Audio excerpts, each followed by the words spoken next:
Bonjour et bienvenue dans le balado des curieux. Mon nom est Lucie. Je viens de la classe 5-6 de M. Dimitri dans l'école Notre-Dame de Lourdes. En ce moment, je vais animer l'épisode des séismes avec Oscar, Ethan, Emeric et Félix. On va commencer avec Oscar qui va nous expliquer c'est quoi un séisme.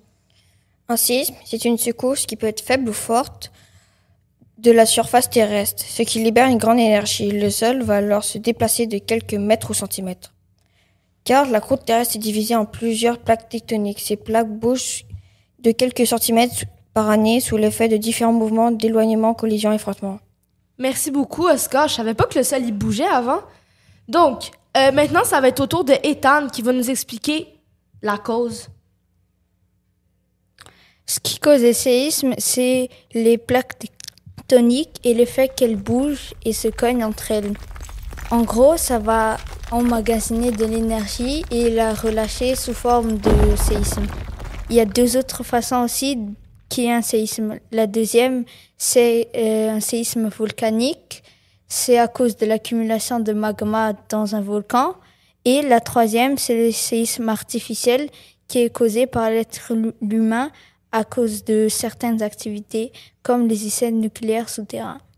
Merci beaucoup, Ethan. Je savais pas qu'il y avait 3 sortes de séismes, donc la première tectonique, la deuxième volcanique et la troisième artificielle.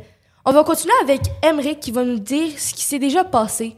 En Haïti, le 2 janvier 2010, 230 000 morts. On a beaucoup parlé de cette catastrophe à Haïti qui a fait 1 million de personnes déplacées. C'est un séisme de magnitude 7 sur l'échelle de Richter qui va jusqu'à 9. Cela veut dire que le séisme a été ressenti à plusieurs de centaines de kilomètres de l'épicentre, le centre du séisme. Le séisme magnitude 7 arrive environ 18 fois par an. Il a notamment détruit une partie du Port-au-Prince, c'est la capitale d'Haïti. Avec des dizaines de milliers de personnes qui vivent toujours dans les camps de réfugiés, la reconstruction traîne dans le pays le plus pauvre du continent américain.